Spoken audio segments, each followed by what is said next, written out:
Hello and welcome to my deck profile for SGD. So, for starters, we only run 5 G3s because, as you know, SGD runs on a very specific G2 game. And so, we run 4 SGDs, and we all know the effect of Sanctuary Guard. He can call a unit when you discard one card, and normally you call for Richard or for Barkle when you really need it. So another G3 we run would be Guarantee, because it has Sanctuary Guard in its name, and it's the only reason we actually want to run this card. Next for the G2 lineup is we have one Blaster Blade. So I know you're gonna want to ask me, why are you only running one Blaster Blade when the blaster engine is stronger? Well, for me, yes, sure, the blaster engine may be stronger, but with the upcoming Denial Griffin, the G2 game may be so much better, and Barkle brings so much to the table when you think about how strong the Retire is with the upcoming BTO 6. So only run one Blaster Blade, but we still run 4 Flogels, because Blaster Blade is Blaster Blade. It can do things. Next, we run 4 Benin. Benin is just a good card.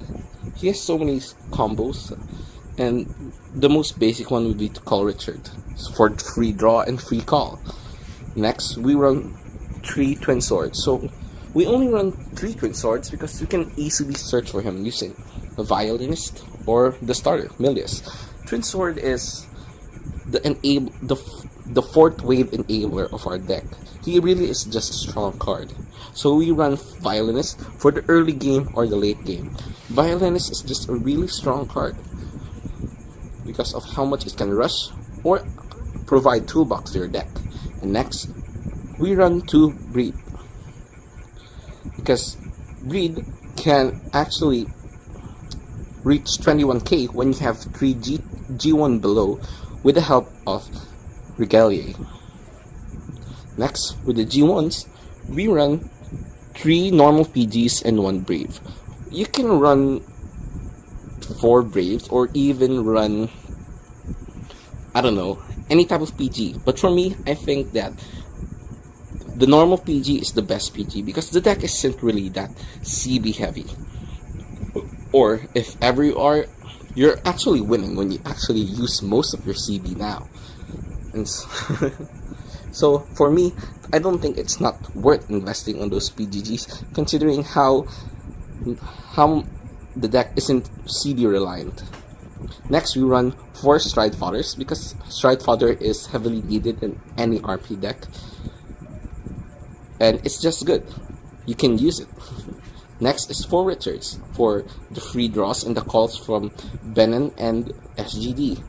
And so, moving on to our triggers, we go 4 Heal, 2 Flogels for the Barkle, 2 Liu, 4 Flogel Crit for the Blaster Blade, and any 4 Crit.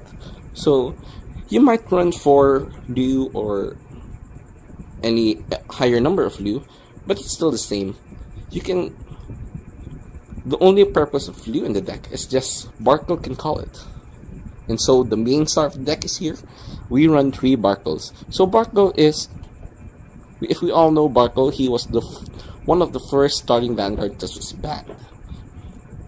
Next was Cargo. So Barkle really shines in this deck. You can just spam call, and first turn call, and then you get Flogel, and you start attacking for 10Ks for the first 2 turns. He really is that strong. So next, we'll use Milius to fetch any G2 we need. So basically, if you want a G1 caller, you call Benin. If you want a 21k attacker, you call Breed. If you want Twin Sword, you can call Twin Sword, and you can chain it with Violinist and call another card. There are so many things you can do with Milius. And next, going to our strides. So we run 3 Regalier. So this is the only stride you actually need. I don't even think we're gonna need most of the cards in the 16G zone, but sure, we're given 16G zone, so why not just put anything in there? But basically, this is the only stride you need. Its effect is, I think it's already well known. It gains plus 3,000 for each G1 or below on the field. So if you have 3, you have plus 9,000. If you have 4, you have plus 12,000. And it's actually that good when you have 4 units and it attacks, and the Richard can just attack for like 18,000, or a Trigger can attack for just like 17 or 16,000. It's just that good. It can combo so much with, even a G0 can combo so much just because of Regalia and Twin Sword. Next, we run St. Blow Dragon because, of course, St. Blow is St. Blow, and we don't really.